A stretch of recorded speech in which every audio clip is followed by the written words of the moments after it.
est-ce que tu es satisfait de ce que je t'ai donné? Le second point, chers croyants, c'est que quand nous faisons le bien, il ne faut pas qu'on s'attende au remerciement des hommes, à la gratitude, à la reconnaissance. Ça, c'est le principe premier. On donne de manière désintéressée, chers croyants.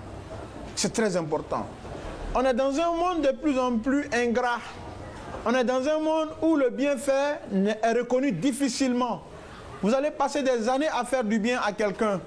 Mais le seul jour où vous allez faire une erreur vis-à-vis de cette personne, c'est l'erreur que la personne va retenir.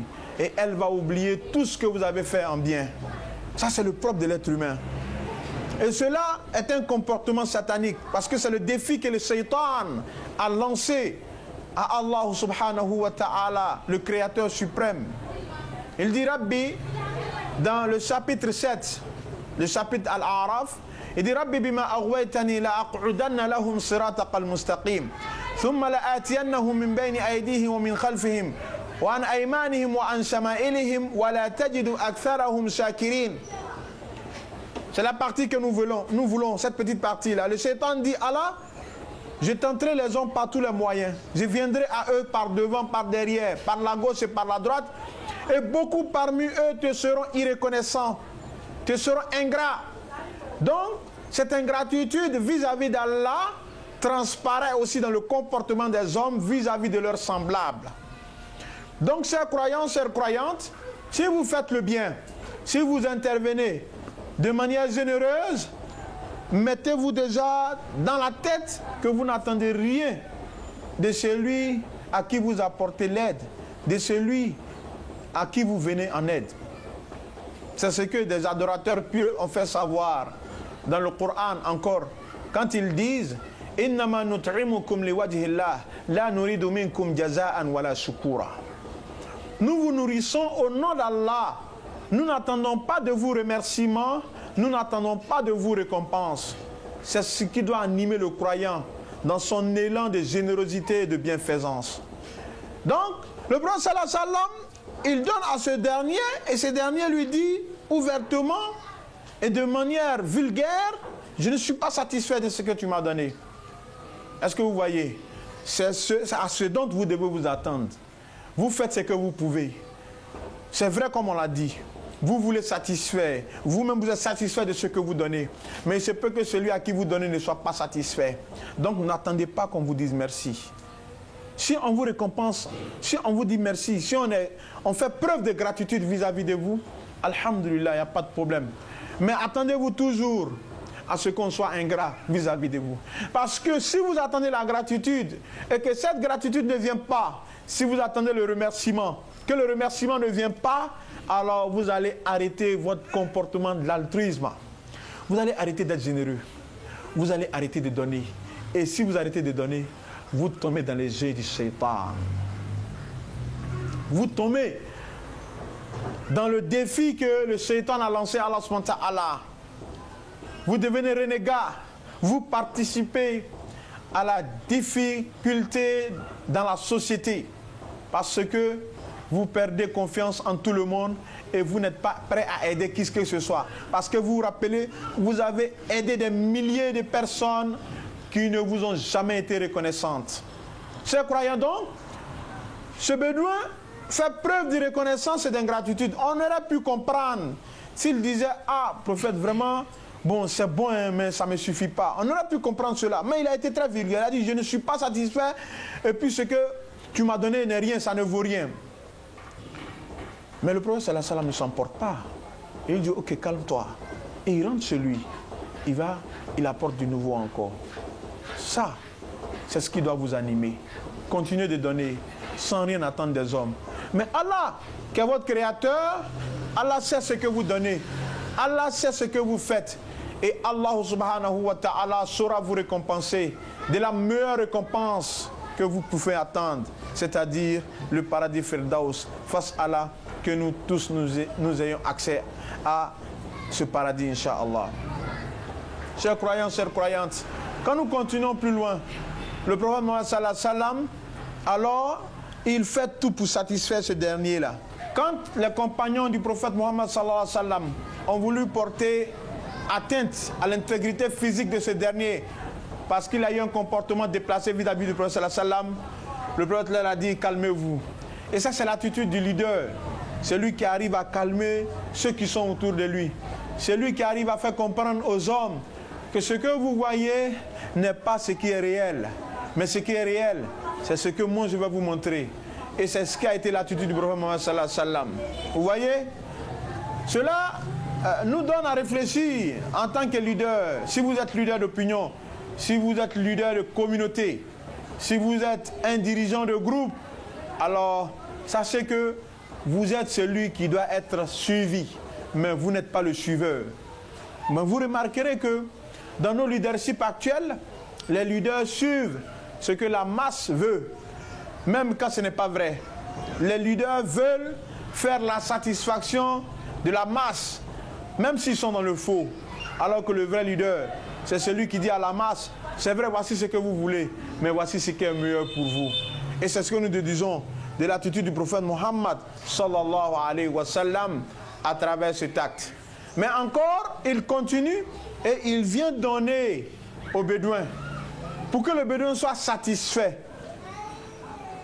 Le bédouin est satisfait et il lui dit les croyants doivent être des frères. Nous ne devons pas avoir de mauvaises pensées les uns envers les autres.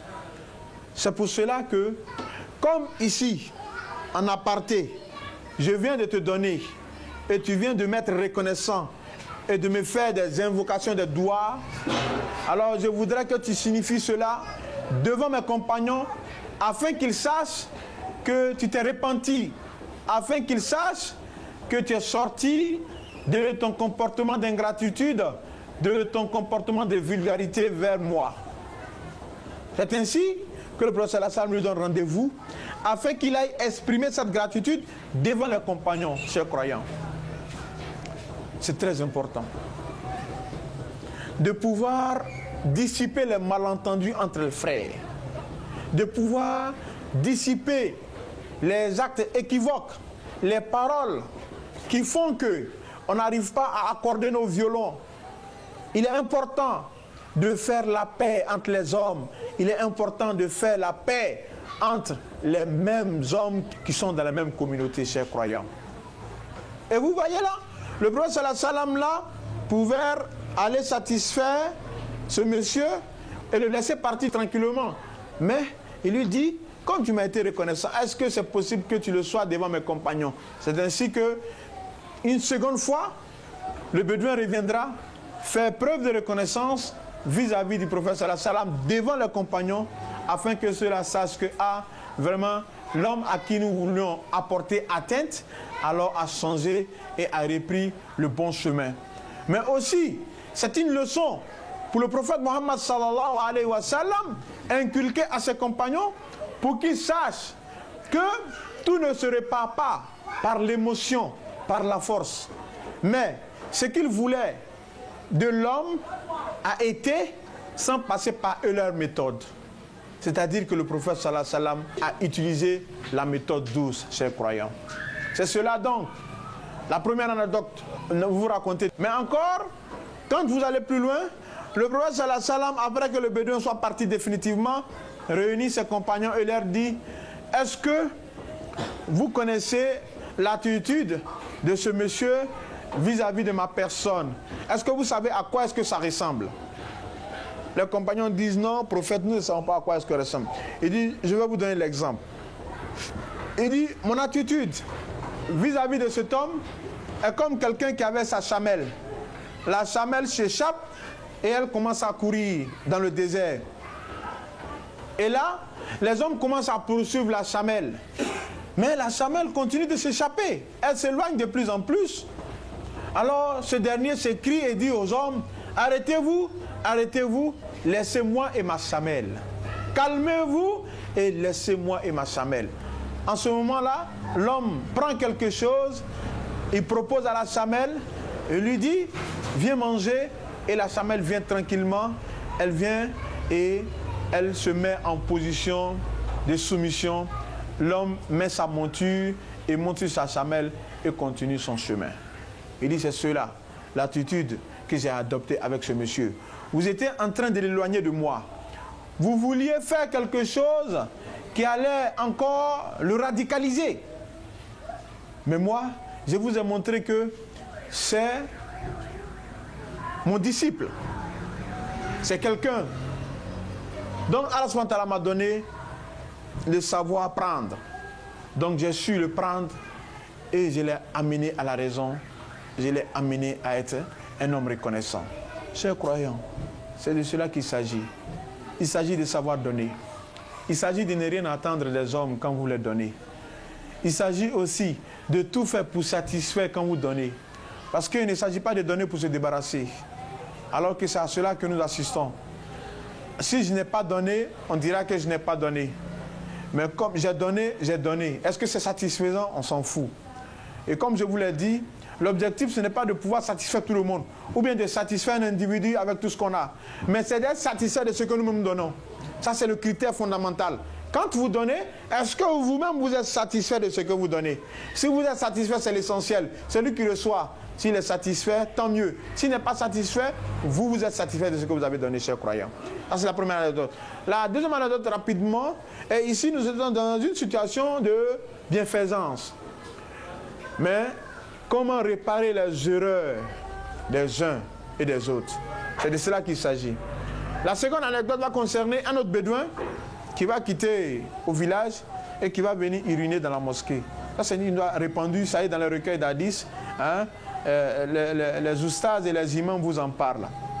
Mais ici, nous voulons essayer de déduire l'approche prophétique dans la réparation de l'erreur de ce bédouin-là. Il vient et il pisse au niveau de la mosquée, sur l'esplanade de la mosquée. Donc les compagnons le voient, ils disent, mais celui-là, il n'est pas normal. Ils se sont levés, ont voulu l'empêcher, alors qu'il avait déjà commencé à uriner.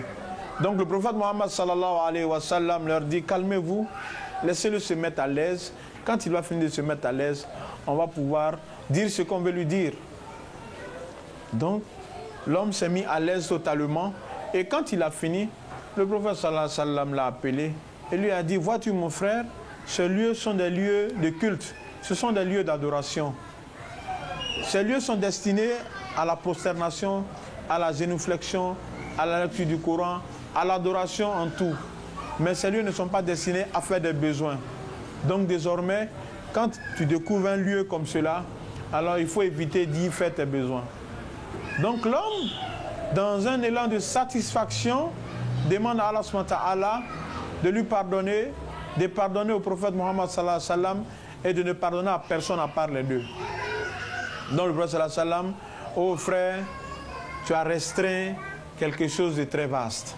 Tu as restreint ce que Allah subhanahu wa ta'ala a accordé à toutes ces créatures. Quel est ce que nous voulons, chers croyants, à travers cette anecdote? D'abord, l'attitude du prophète Mohammed sallallahu alayhi wa sallam quand il dit à ses compagnons de laisser l'homme se mettre à l'aise. Parce que vous savez, quand quelqu'un commence à uriner, c'est un processus qui est engagé. Et quand c'est à couper de coups, alors ce processus-là peut porter préjudice au lieu de satisfaction. Donc pour cela, le prophète sallallahu alayhi wa sallam laisse l'homme continuer dans ce qu'il a engagé. Et les savants en ont déduit un principe jurisprudentiel très important.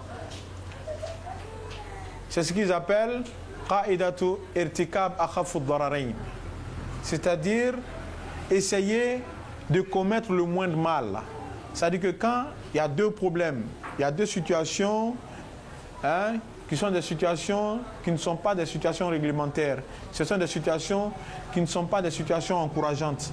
Alors on essaye d'adopter la situation qui va faire le moins de mal et on va délaisser la situation qui va faire le plus de mal. Vous voyez, à l'instant T, l'homme est en train d'uriner. S'il arrête d'uriner, non seulement ça va lui faire du mal à lui-même, mais encore que, en voulant le dégager, s'il continue d'uriner, il va encore salir plus d'esplanade. C'est-à-dire que l'urine va toucher plus de place encore. En voulant se débattre et tout ça. Donc, quand le prophète sallallahu alayhi wa sallam a calmé ses compagnons, ça a permis, c'est vrai, c'est un mal, ce qu'il est en train de faire. Mais c'est le moindre mal.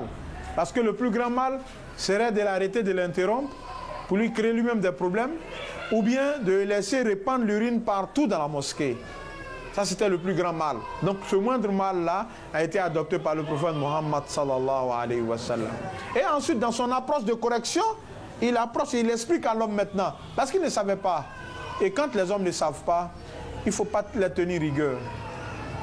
Est-ce que vous voyez ces croyants? Ces croyants donc, le prophète sallallahu alayhi wa sallam, dans cette approche, laisse le bédouin faire son urine tranquillement et ensuite, il explique. Donc quand il finit d'expliquer, le bédouin a tellement compris que lui aussi, il pose un acte. Il veut montrer sa satisfaction, donc il fait des doigts pour lui-même et le prophète sallallahu alayhi wa sallam et il dit que Allah subhanahu wa ta'ala ne fasse miséricorde à personne d'entre ceux-là. Donc le prophète sallallahu alayhi wa sallam encore, en tant que guide, en tant qu'éducateur suprême, lui dit, mon frère, tu as restreint ce que Allah subhanahu wa ta'ala a rendu large, c'est-à-dire la grâce et la pitié d'Allah subhanahu wa ta'ala ne se limitent pas à un seul individu ou à deux individus, cette grâce s'étend à toutes les créatures d'Allah subhanahu wa ta'ala. Chers croyants donc, l'approche du prophète Mohammed sallallahu alayhi wa sallam dans la réparation des erreurs est une approche que nous devons adopter en tant que leader d'opinion, en tant que chef de communauté, en tant que guide spirituel. Je sais que nous le faisons, mais il serait plus intéressant de faire encore plus. Parce que comme nous l'avons dit, d'entrée de jeu, on constate maintenant que le discours religieux a de moins en moins d'influence. Le discours religieux est un discours maintenant monotone. Parce que les gens, ils viennent, ils écoutent et puis ils disent, bon, on a toujours entendu ça. Ou bien ils viennent, ils écoutent et ils disent, mais voilà, mais lui-même, il fait le contraire. Je crois que peut-être, à mon humble niveau, c'est parce que ce sont des approches que nous n'avons pas pu exploiter réellement, que nous n'avons pas pu exploiter de manière profonde, chers croyants. Chers croyants donc, essayons de corriger les uns et les autres avec la douceur. Essayons de corriger les erreurs des uns et des autres avec la manière, avec beaucoup de tact. Pas d'agression, ni verbale, ni physique. Pas de renfrognement, pas de froissement, pas de paroles déplacées, chers croyants. La parole est très dangereuse. La parole pique. La parole blesse d'une blessure incurable. Alors que les blessures physiques guérissent en un laps de temps. C'est pour cela que le prophète Mohammed sallallahu alayhi wa sallam nous a apporté toutes ces choses afin que nous nous en inspirions, afin que nous soyons des correcteurs dans la société, afin que nous soyons des hommes qui apportent satisfaction aux hommes à travers leur comportement, à travers les actes de tous les jours qu'ils posent. Face à Allah subhanahu wa ta'ala, que nous soyons tous du nombre de ceux qui apportent correction aux maux de la société et que nous soyons du nombre de ceux qui s'inspirent de la vie du prophète Mohammed sallallahu alayhi wa sallam dans l'annonciation du message de l'islam et dans la purification de cette société enclin à la dépréciation des valeurs morales, des valeurs éthiques, à la dépréciation de la foi, à la dépréciation de la croyance. Allah subhanahu wa ta'ala nous accorde la bonne compréhension de la religion, qu'il nous pardonne nos erreurs, qu'il nous pardonne nos lapsus, qu'il nous pardonne nos manquements, qu'il nous pardonne notre ignorance et qu'il nous accorde une meilleure connaissance afin que nous ayons les qualités nécessaires pour édifier la communauté vers une société de piété, vers une société de sincérité, vers une société de fraternité vraie. أقول قولي هذا وأستغفر الله لي ولكم ولسائر المسلمين ولوالدي من كل ذنب فاستغفروه إنه هو الغفور الرحيم وصلى الله على نبينا محمد وعلى آله وصحبه الأخيار وسلم تسليما كثيرا والحمد لله رب العالمين.